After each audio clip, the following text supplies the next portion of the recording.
আসসালামু আলাইকুম। খুবই গুরুত্বপূর্ণ একটি সংবাদ।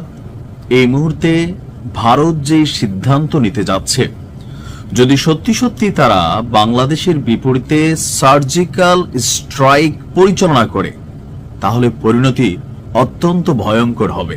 এমনকি এটা একটা বড় ধরনের যুদ্ধের পূর্বাভাস হিসাবেই আমরা দেখছি।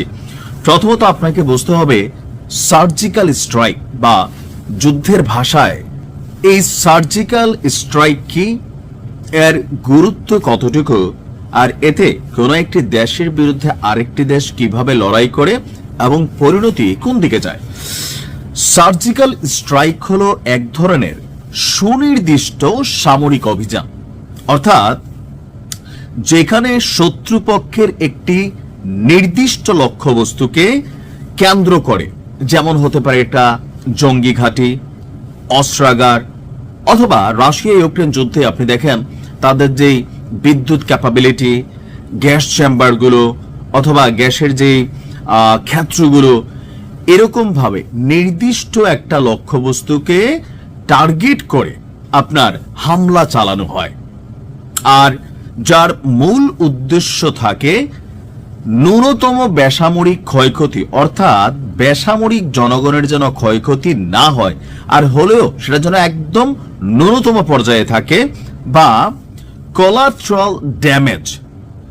আর শুধুমাত্র সেই টার্গেটেড জিনিসটাকেই ধ্বংস করা, ক্ষতিগ্রস্ত করা, গুড়িয়ে দেওয়া, অর্থাৎ মূল লক্ষ্য থাকে সার্বিক যুদ্ধ না, কোনো একটা নির্দিষ্ট জিনিসকে টার্গেট করে। হতে পারে এটা বাংলাদেশের কোনো একটা ক্যান্টনমেন্ট, হতে পারে আমাদের সীমান্তবর্তী বিজিবির কোনো ঘাঁটি, হতে পারে কোনো একটা নির্দিষ্ট শহরের কোনো একটা নির্দিষ্ট বাড়ি, অথবা যে কোনো কিছু। বুঝতে পারছেন, সার্জিক্যাল স্ট্রাইকটা হচ্ছে সার্বিক যুদ্ধ না, তবে যুদ্ধেরই একটা পূর্বাভাস।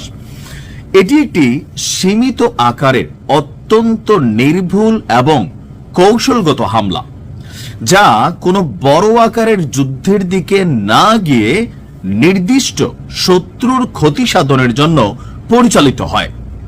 যেমনটি ভারত এবং পাকিস্তানের মধ্যে নিয়ন্ত্রণ রেখায় ভারতীয় সেনাবাহিনী অতীতে এই ধরনের সার্জিক্যাল স্ট্রাইক পরিচালনা করেছে। আবার আপনি ধরেন ইসরায়েল মাঝে মাঝে এই ধরনের অভিযান চালায়, ইরান সহ পৃথিবীর বিভিন্ন জায়গায় একটা নির্দিষ্ট জায়গাকে টার্গেট করে। এখন হঠাৎ করে কেন বাংলাদেশে এই সার্জিক্যাল স্ট্রাইকের আলোচনা আসছে? গতকালকে আমাদের গণমাধ্যম, প্রথম সারির গণমাধ্যম আমার দেশ পত্রিকায় যে নিউজটা আসছে, বাংলাদেশে সার্জিক্যাল স্ট্রাইকের আহ্বান জানিয়েছে ক্ষমতাসীন দল বিজেপির একজন ঊর্ধ্বতন নেতা। বিজেপির নেতা শুভেন্দু অধিকারীর সাথে বনগাঁ উত্তরের বিজেপির বিধায়ক অশোক কীর্তনিয়া, তারা এই আহ্বান জানিয়েছেন মোদী সরকারকে। বাংলাদেশ নিয়ে উত্তেজনার আবহে বিজেপি নেতাদের এমন মন্তব্যে বিতর্ক আরো উস্কে গেল।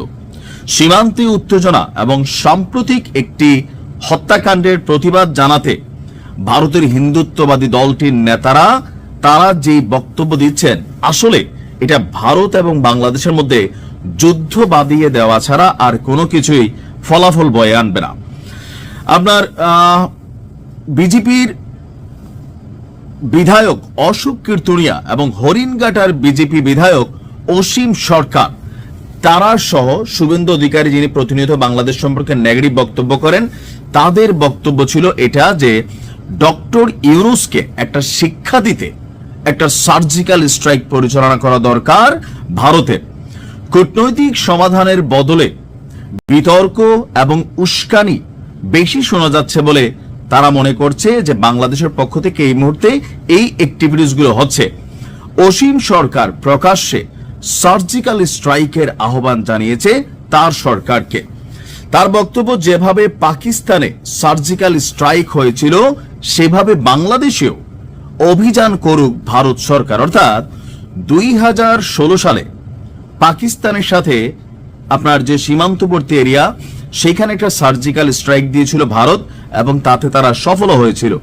সো এই বিধায়করা মনে করছেন বা এমপিরা মনে করছেন তেমন একটা স্ট্রাইক বাংলাদেশে দেওয়া দরকার। প্রয়োজনে বাংলাদেশকে ভারতের সঙ্গে নিয়ে সেখানকার উগ্রপন্থীদের পাকিস্তানে পাঠিয়ে দিক।